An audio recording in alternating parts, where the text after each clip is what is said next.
struggles with food insecurity and hunger. And many people don't eat enough fruits and vegetables every day. The Better Living for Texans program is here to help you learn how to make healthy menu choices, save money at the grocery store, prepare quick and delicious meals, get more good nutrition in your day, and get more physical activity. Classes are fun, friendly, interactive, and free, and taught in English and Spanish. We are Texas A&M AgriLife Extension, helping Texans make their lives better. Thank you for listening to Lone Star Community Radio. This program was broadcasted and recorded live from the LSCR studios in downtown Conroe, Texas. Lone Star Community Radio is supported by listeners like you. Donate and sponsor today. For more information on getting involved with Lone Star Community Radio, contact us at lscrstudios@gmail.com or visit us online at www.irlonestar.com. You're to Lone Star Community Radio on 104.5 KCZW LP Conroe and 106.1 KZCC LP Conroe, and worldwide on irlonestar.com.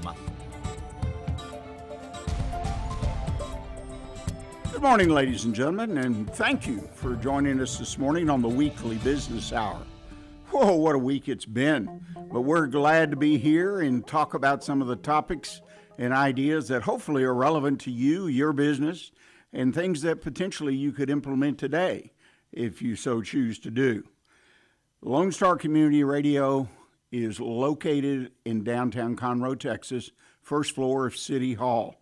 Lone Star is a community radio station, meaning that it supports and is supported by the community.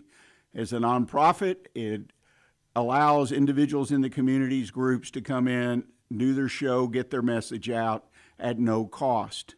At the same time, they're always asking, if you will, for donations. Nonprofit. Think about supporting a special show or just the station in general. Online, irlonestar.com. That's irlonestar.com. Go to the website. It's very easy at that point to click on a button and donate to the efforts of Lone Star Community Radio right here in Montgomery, Texas. A quick thought. We have been focusing the last few weeks on Washington because let's face it, Washington is where all the action is these days, at least is the action that makes the airwaves and the papers and the Wall Street Journal. I mean, more stories about what's going on in Washington, particularly the tariffs. One day they're here, one day they're gone. It's a very, very interesting thing. And quick thought, what's your vote? Are you in favor of tariffs? Are you not in favor of tariffs? You got to stay tuned because it changes. And I think that's part of the purpose behind our current president's plan is to shake the entire world up, basically, to try to reorder things and bring more of the general revenue and business back to the United States. Now, you can be for or against that, but the idea is that it was going to take a general shakeup. And the one thing that I find comical is 6 months, a year ago, prior to the election, the economists in general were writing articles and pushing a position that the economy as it was going to be nobody's friend, regardless of who was elected president in November. And I read those articles. I tried to put the puzzle together they were presenting, and basically they were saying nobody stands a chance where we're headed in the economy to do good. It's going to be a difficult period regardless of whether it's a Democrat or Republican in the White House. And that was a fairly ominous forecast. And it wasn't by just one or two. It was by a number of people. You go back and check the archives, go back and look it up. You'll find that that was a prevailing attitude about the economy. So maybe, just maybe, our current president says, I don't have an option. I've got to stir the whole pot, if you will, up. But you and your business, you got to vote. Do you want long-term economic gain? Maybe. Or short-term pain? Or do you want to continue on the course as is? Well, many of us default to as is. Change is upsetting to the average individual. Any kind of change, particularly in our personal lives. And there's no doubt that the current show, if you will, in tariffs and the economy is upsetting at some level pretty much for everybody. But I encourage you to pay attention. Don't get swallowed up by it. You've got your business to run. And the best indicator of how the economy is working for you is the business that you're doing. It's amazing to talk to people in business, and they have felt no impact at this point. And I know some of the impact, the tariffs, actual impact on pricing is down the road, but some people have already taken, particularly in the restaurant industry, from what I see, adding surcharges, even though the tariffs have not directly impacted their business with increased costs. So hang on, watch what's going on, but again, pay attention what's happening right out in your business, because it could be very different than what you're reading in the newspaper or listening to on the radio or television. Reminder, as I said, this show is broadcast here at Lone Star Community Radio. We're also on video. You can watch us as a video cast live on YouTube. Just go to the Weekly Business Hour page on YouTube and click on the button there, and you can watch as well as listen to what's going on here today at the Weekly Business Hour. And a reminder, if you at any time during the show have a thought, or after the show, about the show, or you got a question about what's going on in the world, or even a question about your business, you're trying to make a difficult decision, you like some other opinions, drop me an email. It's simple, Rick, R-I-C-K, at irlonestar.com. That's Rick at irlonestar.com. And I will do one of two things with it. I'll either respond directly to the email, or we'll put it on the mailbag segment of our program, on a future program, and answer your question, discuss it on air. So either way, you get a response from us. So please send the emails. I really, really enjoy getting them and getting to get a feel and understanding of what people are truly experiencing out there in the business world throughout the country. Well, today we have a conversation. Earlier this month, I visited with Michel Prive. Michel, as you might tell by his last name, is originally from France. He came to the United States via Canada, and he and his wife have made a home here in Houston. And Michel is one of the premier sales management people that I've had a privilege of meeting in my life, and he's affiliated with the Sales Acceleration Group. I encourage you to go to his website. Lots of good information and opportunity for you as a business owner, a business manager, to see what you can do to increase your sales. He's a member of the Silver Fox Advisors, as I am, but he does sales training. He'll do your sales management, so you outsource that. He'll help you recruit salespeople, and everything that he offers is really solid and will work for you. Plus, Michel is a wonderful guy. He's a very nice guy and really puts his heart into what he's doing. So I encourage you, please listen to the upcoming conversation. And if you need some help, which who doesn't, with your sales, reach out to Michel and talk with him. So at this point, I ask you to just sit back, get prepared to take some notes as we have a conversation with Michel Prive on how to improve your sales. Welcome, my friends. Appreciate you taking time to listen to the Weekly Business Hour. Today, we're going to be visiting with a good friend of the program, Michel Prive. I'm learning my French, right, Michel? Yes, you do. Well done. Michel has got a wonderful business background, not only formal education, but practical, and he works primarily in the area today of helping companies, small companies, medium-sized companies, increase their sales and revenue through having a better plan for sales.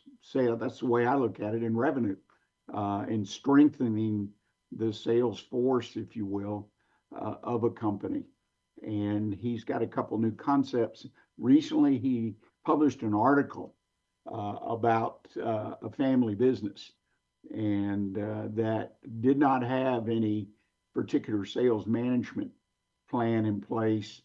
And so they, like, CFOs and CMOs and CEOs and COOs, they have these fractional where a person comes in, you can't afford to pay the full salary and benefits, but you can get 25% of their time, 50% of the time. They bring a lot of expertise. And so he does that, offers that service as well. But this story just intrigued me, and because of the impact that it had on the business. And as Michel likes to say, it was pretty quick. I mean, it was not something you waited for years. It started to happen almost immediately. Michel, I appreciate you taking time to lend your expertise and your experience to our show. So give us a little background on the story I was talking about.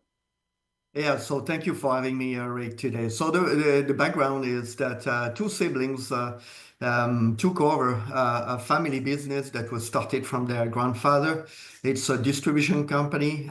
They are not in our states here in beautiful Texas, but distribution business, they were about $8 million. And so when they took over, in fact, they realized that well, the profit might not be, and they realized that a little bit too late, that the profit might not be able to continue to be as good enough to continue to have their quality of life that they were aiming at. And the only way that they were able to do, because this is distribution and the margins that could be tight, it was to grow sales, to grow revenue. And they got stuck because none of them knew what to do with this. They were not trained for this. And they took a very courageous decision. And it's not courageous in the sense that they didn't wait for the pain to be too strong or too painful to ask us to come in, and us being the fractional sales leader. And so what we did, in fact, we looked at their business overall. We looked at what they were looking for in terms of growth, and from that we delivered the solutions. And we turned this business around in less than 6 months, and it was beautiful, and that allowed us, in fact, to get that business to be to have a predictable, profitable, scalable revenue generation. It was not that difficult. They had already almost everything in their hands, but they didn't know how to structure it well. So that's what we did. If you want, if you want, Rick, I can very much go into the details of this about what we did, and I want to be sure I've got it in the right order to be sure it goes there. So the first thing that we did, it was bring clarity. So we looked at what are your goals for the end of the year and next year. We shared stories with Rick about the cigar box. More money at the end of the year. No, this time, it was. That business was $8 million, and they wanted to have the equivalent of $10 million of profit down the road. So that was the plan for the first year: 10 million, get to $10 million, then $13 million the following year. And so to allow us to do this, we had to look at their customers, their activities meaning the distributors' activities to serve those customers. And we found that we used the Pareto analysis that not all customers were profitable. In fact, most of them were not profitable. And there were some smaller or medium-sized customers who were profitable. They were fitting very much the perfect customers we want to go, and they had the ability to grow. So we focused on those customers, and we started to eliminate or improve the performances of the other customers, raising pricing, MOQs, etc., or reduce the transactions to allow the organizations to have free time to concentrate their activities on the good customers or the good prospects. And that was number one. It was according to the business requirements, align the sales strategies to be able to do this.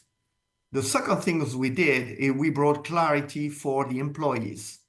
In other words, we made sure that they understand exactly what they were doing, what were the activities related to sales. Everyone with client-facing activities were involved in growing the business, asking for referral, asking for a testimonials, asking for more business. And so we realigned the job descriptions. We put together a compensation plans aligned with the business requirements, and we brought clarity. I trained several of the members to be much more focused and organized with what they were doing. We were going to growing into two ways. One was key account management. We had those good clients where we could get market share, and we had the accounts that we wanted to have, which are looking very similar to our key accounts.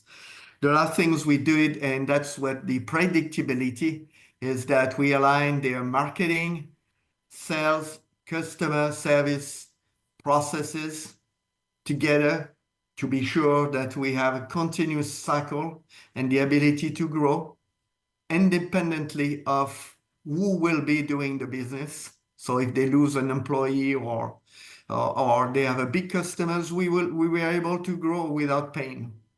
And so that was the process. That's what brought clarity and quality of the sales.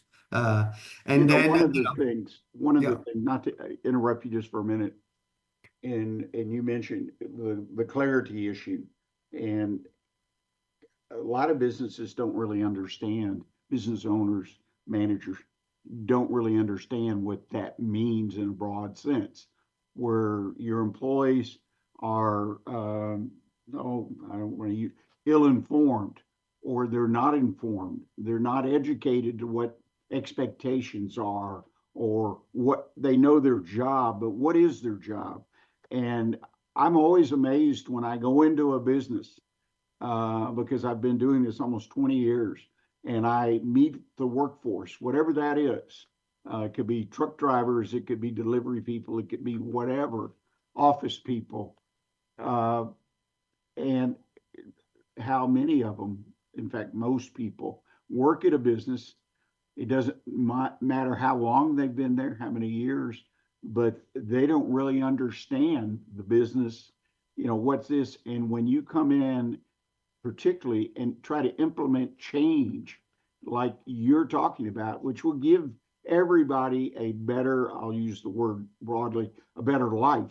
In other words, the job will be more pleasurable if that's possible, the potential for increased pay and benefits if it's more successful, and so on and so forth.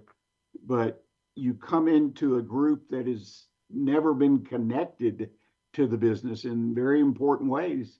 It makes it almost impossible, at least in a couple of instances I had. It was just, that's where you sort of have to fire half the people, or as my grandfather did one time, he fired everybody in a group, and then set up and hired them all back except two that he didn't want, because he was having this. But he says, I just had to, clean up everything and try so we could get a new attitude and a new, and I think that's important for people to understand. This is not like, going online and watching and listening to people like you and, okay, here are the steps I got to take. What is the environment currently in your business? And or zero in on sales. If sales has no direction, nobody managing it in a way that's effective, so you got a bad situation. Yeah, that's right. And there's a big myth. Our myth is especially in the small and medium-sized businesses, is that there's a myth between sales marketing. And then within marketing on its own, this is so massive marketing. Are we talking about branding, lead generation, brand, positioning, etc. And one thing that is now changing, and with one of my clients, a marketing company, we are leading the effort of merging very much the sales and marketing together to be able to be sure that marketing knows exactly the lead that sales wants to have. I talked about the key account management. We created campaigns specifically for our clients, how to penetrate those clients. And meaning that, we put images, we have campaigns to grow, the activities that we want to attract them to buy more from us, them, the clients, and their competitors, which are matching the ideal client profile. And we capture, by doing this, we have a fine strategy between sales marketing. I always put sales marketing and customer service into one big bucket, the revenue generation.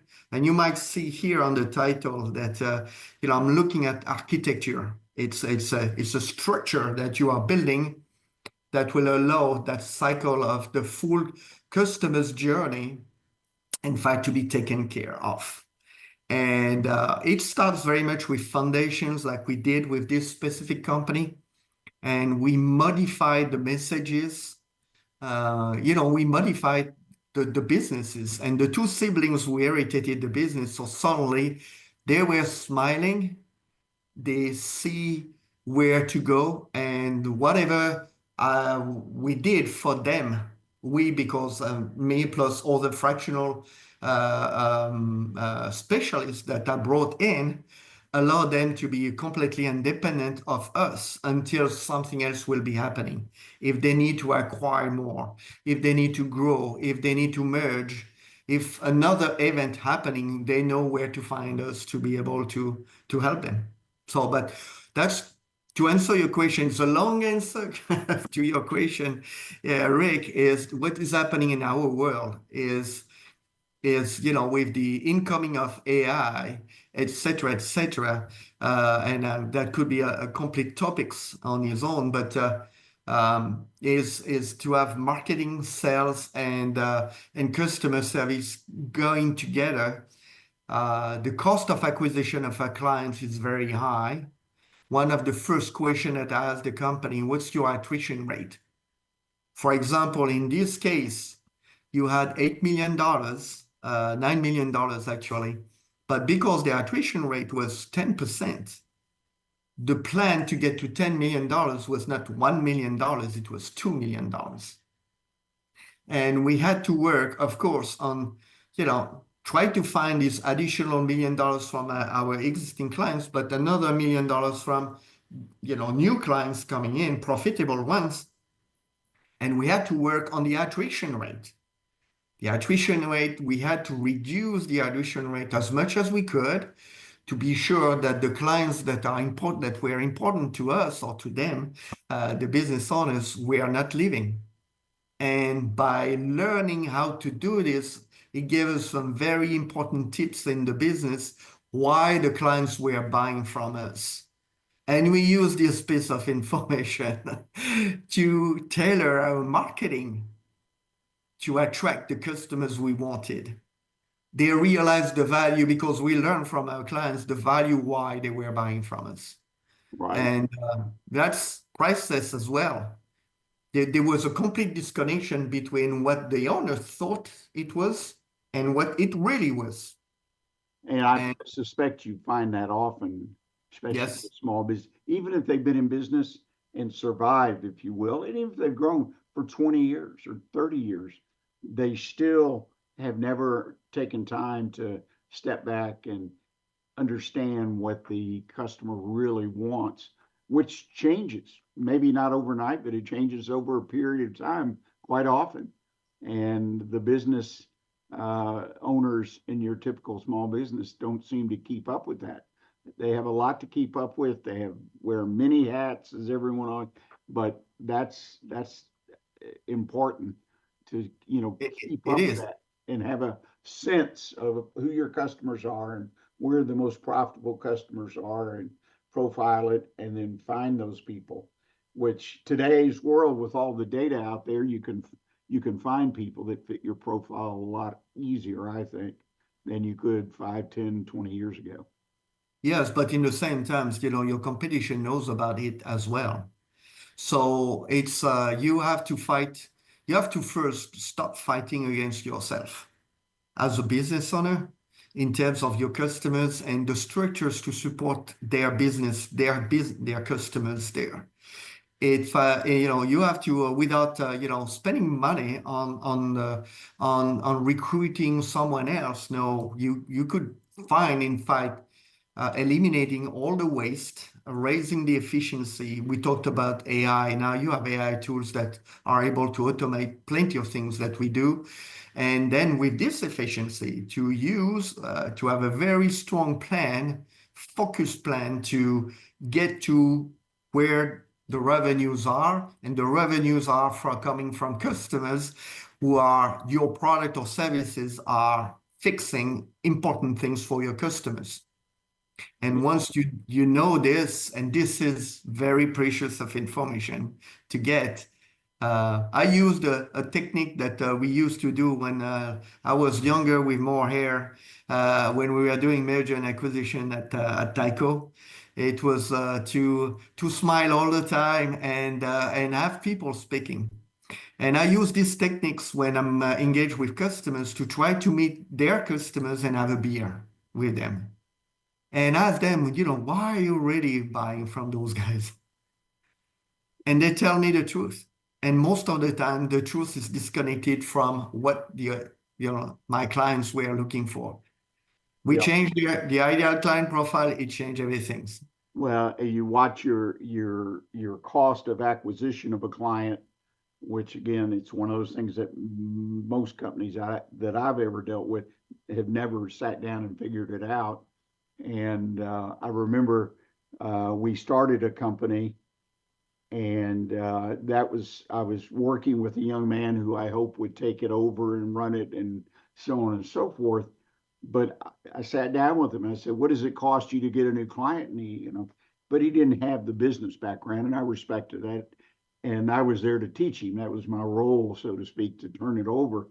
And by the time we calculated that number, both our eyes popped out how much we could spend to acquire an A customer, the old ABC thing, or 1, 2, 3. And it was interesting. It changed the marketing and everything tremendously. Because you go into marketing, you go into sales, you just want to spend as little as possible, whatever that means. And the reality is that if you're already spending X and you're not getting the results, then but it may be a little more, it may be quite a bit less. You just don't know. But that's one of the parameters that you try to measure. One other thing that comes up, and when we talk about this, and I'll never forget, it's been over 20 years ago, I decided to practice law. I'd had a law degree since back in my 20s, but never intended really to practice. It was more the training, and I was in the real estate industry, and it was so helpful. Anyway, so I decided, my best friend who practiced law twisted my arm, and I went and did it. And one of the things I learned when I focused on marketing legal services is they use that ABC thing. I attended a seminar and says you got to rank your customers. Are they A, B, or C? And then when you do it, first thing you do is all the C's you look to eliminate because they're too much trouble. And it had all the reasons. And then you turn around and you market to the A's, because then, just like this, you know who to market. So they were even trying to train lawyers how to go out and strengthen their sales, which I thought was pretty interesting. Because most of the lawyers I knew were kind of like doctors. They didn't care about the business aspect of it, or didn't have much background or training, which is unfortunate. But yeah, it's unfortunate because this is like in every aspects of our life. we are wastage, not that I'm a freak here, but if you look at your wardrobe, Rick, look at the amount of shirts that you have and the amount of shirts that you really wear. And you're going to see that only this, if you do an 80-20 on only on this, is that, I'm coming back, that's an analogy that might not, went well, but it was, if we spend the right amount of time on the activities, that's what matters, is the activities, the quality of the activities that we are doing, on what is matters the most. We might not need to do as many activities to get to the finish line. And that is one of the things, one of the nuggets that I would give to everyone in sales. It's not so much about the sales at the end of the month that matters, it's the activities. Has your sales organization done the activities that they were supposed to do that will be leading, in fact, to the result at the end of the month? And if you focus on the activity, on the quality of the activities, following a process that has been established and demonstrated to work, you will not have to worry about the end of the month. You will have what you are supposed to do. It's like I'm an engineer, it's like a machine. If the machine is set up well, you would not have to worry about what is happening. You will always have, the hiccups there. But imagine what you could do in terms of sales management when you have a machine that is working well, about the creativity and the amount of time you could spend on looking at growing your business. Now you can improve, you can grow, you can modify the activities which are not, which could be more profitable down the road, the return on investment, looking at different strategies to acquire a new market, to acquire, penetrate, get market share at an account that you're really important to you, and or sign on long-term agreement with your contracts. This is with your customers. This brings you a lot of value to your company, long-term contracts. You can work on reducing the amount of transactions with your clients. It's profit. If you reduce, or, if your client's buying the same things every week, you could ask them to buy it once a month. You give them a little bit of discount. They save time and money. You do too. And this is part of the overall assessment that we do of the customers, the 80-20. We look at not only the size of the customers, but we look at as well as the transaction. And one parameter, that's another nugget that for your listeners, is to look at the cost of a transaction, a totally loaded cost per transaction. And the transactions could be an offer, it could be a PO entered, it could be an invoice. That's the transactions. Because if your sales teams are doing 20 quotes a day and they win only 2, you got your cost of transactions could be huge. So, why are they spending time on 18 quotes? You have to worry about this. And that means that eventually you are not fishing at the right pond, or you don't have the right gear to hook them up, to bring them up. But the cost of transactions is one of the parameters that I'm looking at. Many one of us don't know what it is. But when you start looking at this with that mindset, you get clarity about, how much time I'm spending to create long bid for nothing. You might, we're kind of going, getting things broadened out, but what I kind of digress a moment with you, if I may, and you just touched on it, is the value of someone like yourself coming into a company that does not have a well-oiled sales marketing machine, and taking you through the paces of all of these things, almost like a checklist in my mind, to make sure we've got best practices, or we're doing what we need to do, and making sure people understand it. and see how it all connects. Like you say, and we've all been taught, you follow the steps, you plan the plan, and then you work the plan, you're going to get the results.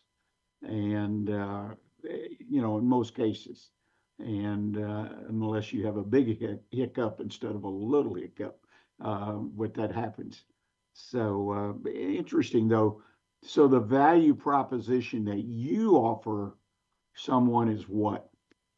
The value prop is that I'm helping business owners with their revenue generation issues. It's typically they are facing pain in they face the scalability wall. They can't go there. They keep doing the same things and they are pain. And I could help them if a market is collapsing, and to help them to diversify their business. They don't like their sales organization. They have troubles with them. They don't like, when I say they don't like what they do, not the people, but what they do. And also you can use me to help you preparing for exiting. To put together an infrastructure that will allow scalability, repeatability, that will be valuable for the business, for the buyer. And if you are a buyer of a company, because that's what I'm doing as well, you can use my services as well to during the due diligence to look at the intangibles related to sales and the customers' quality of sales. And then after that, past acquisitions to set up the business to match your revenue. So that's what I'm doing, and that's what I'm doing for my clients on a daily basis. Well, and I own small businesses, with and without partners. Some were existing, some we started from scratch. And I remember the dilemma, especially when you had a startup. Well, I don't have the money. I got to watch my money. Making payroll changes you, right? And but it's a bad decision that you don't take into considerations things like this, where you bring an expert in to guide you. Since I didn't have any real experience in sales as far as building a sales force or whatever, it's I've learned now, and maybe it's past time for me, but is the ability to invest. It's a total investment to bring Exactly. in people. Well, and that's what the Silver Foxes are all about, that you and I are a part of, is to have quality people that can come in and really, really make a difference. And I think what you do in the sales end can and does make a real difference in a company. It's And just important work. to add one last part of the of what you just said about, I just pitch a client this weekend. Part of my part of my presentation was the return on investment. And in fact, from without having done a discovery, is to see when the investment on my services will start to pay. And in fact, that was an eye opener for these specific clients, because of the way it was structured. And within 6 months time, or after 2 months, started to pay back. And then after that, once my engagement is finished, I'm gone. I've recruited my replacement most of the time, or not, or I trained the leaders, in fact, to do what I was doing. And but I live with structures that allow them to continue to grow. And so it's an investment. It's a mindset for the business owners to be ready to take that decision, as the two siblings in this business, where before it was too late, they had the courage to take that decisions, and we moved on and we killed it. Well, and again, if I had to start a business today with all of what I've learned and know, one of the things besides building the plan that I would build into that plan, the ability and projection to be able to bring experts in. And when you talk about sales, the thing I've learned, and there's some statistics and they escape my mind right now, that the hardest, most difficult, challenging hire that a new business makes is its first salesperson, you know, uh, because salespeople sell you when you're interviewing, and I've interviewed a lot of them, and also attended seminars, webinars, classes on how to hire good people, including salespeople. And you just have to do that. You have to bring somebody in like you is to me a more direct route than going to classes, when they appear and whatever, because, I make the right hire in any position and then my Yeah. company goes up, whether it's the janitor or, the COO, assuming I'm CEO, they have tremendous impact if they're the right person. So Yes. hiring the right salesperson, and that just amplifies how important sales is. Yeah, it's don't have revenue, we don't have anything. That's obvious, but the quality of it.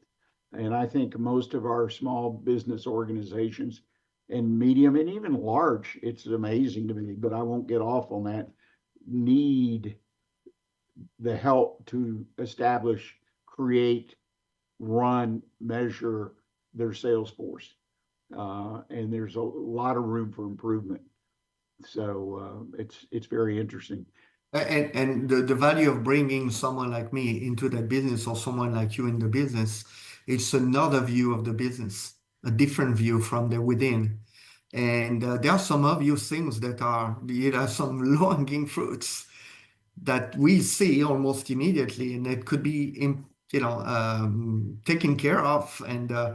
And so that's the value of bringing some external help in the business. And our fractional services is making us very, very competitive in terms of the quality of what you get for the amount of time spent. And one of my most important aspects of the business is to fire myself, is to make sure that my job is over, is finished. I'm an architect. The building is done. The machine is finished. And to replace myself is either by training of the owner, which I don't like because the owner has another job to do, but it would be to the recruitment of the right salesperson for that job. Yeah, definitely one of the skill sets and positions that you train yourself or work yourself out of a job. And that's a wonderful mindset, in my opinion, to have. There's no doubt about it. So, Michelle, I again deeply appreciate you taking time to visit with us. Enjoyed chatting with you on and off the air, catching up. If people want to get in touch with you, I can see behind you, but that phone number, I can't really read it. Tell people how to reach you. Yeah, the best way to reach us is that you have the two QR codes, obviously. One is to go on our website, and I strongly encourage you to go there. In the blog sections, you're going to see articles like the ones that we talked about. And you're going to have plenty of different stories. I'm trying to publishing every 2 weeks. And on the others, no, on this one here, you will be able to have access to my calendar. If you want to the first hour is free. I'm a good listener, and if you have troubles with your sales or marketing or revenue generation, don't hesitate to take an appointment with me. That will be the best way to do it. So you can go to the website and find my Calendly, and I would be very happy to help you here. And I'm located in Houston, but I work somewhere else, and we can work remotely everywhere. But I'm here to help the Houston business owners as well. Like Rick, I'm part of the Silver Fox Advisors Organization. We have a great event coming in on the 27th of March. Don't miss it.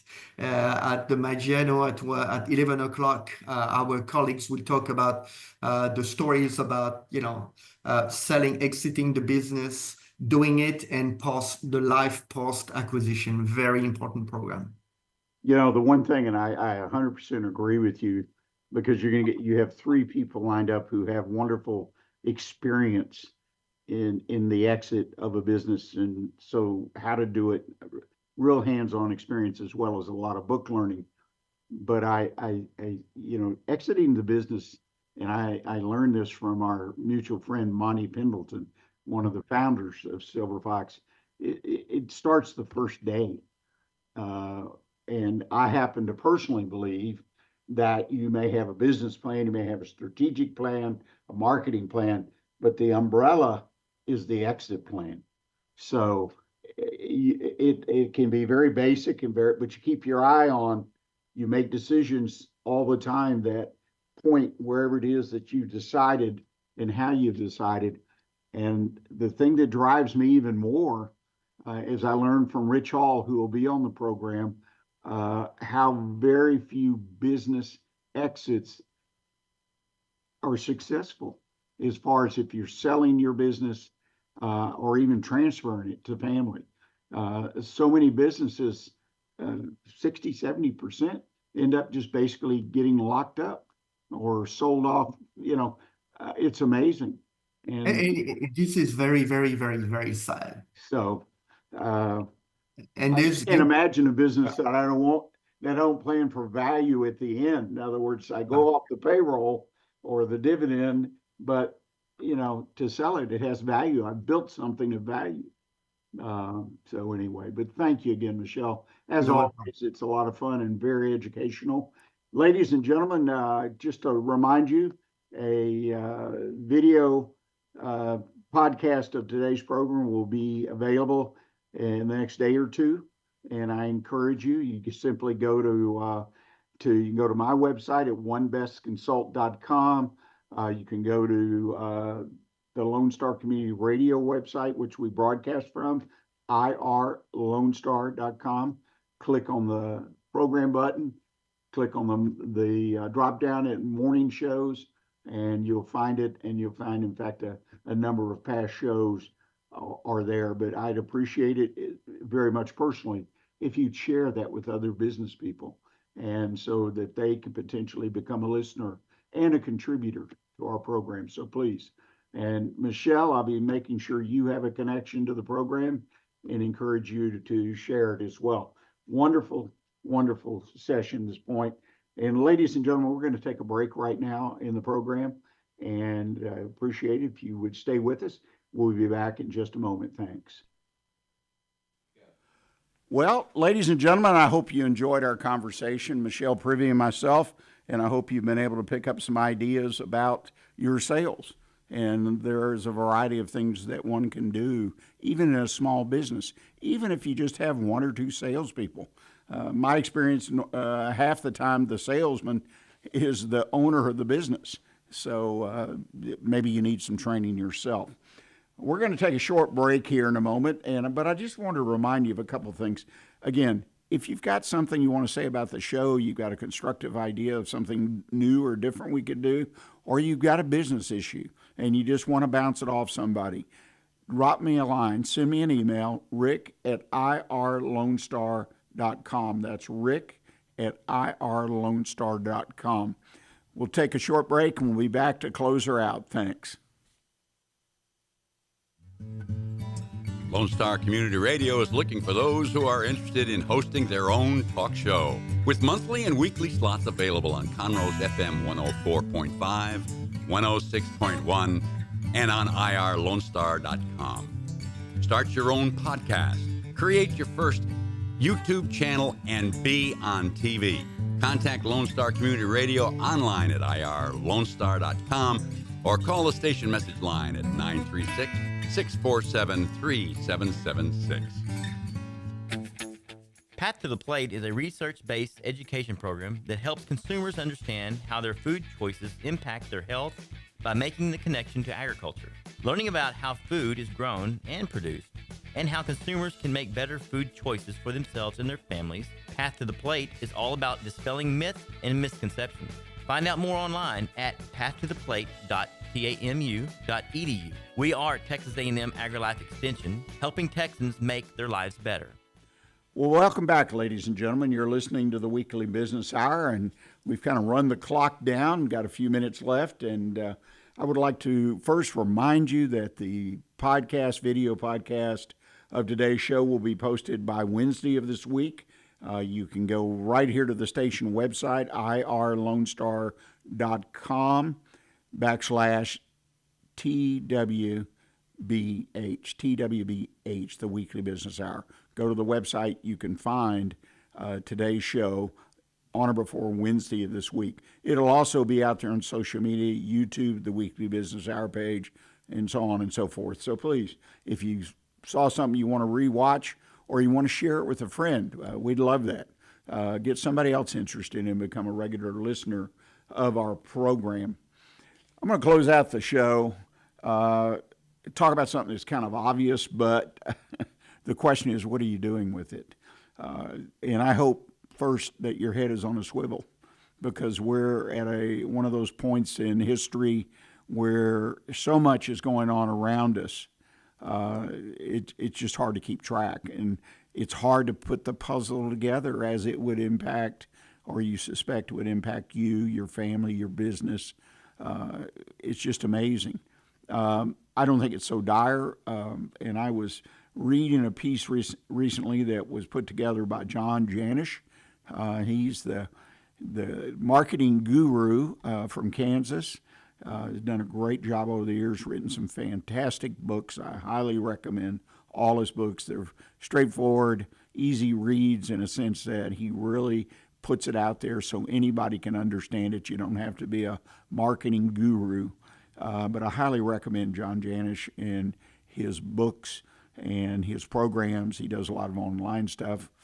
But he made a point for everybody. He said, everything is shifting at once.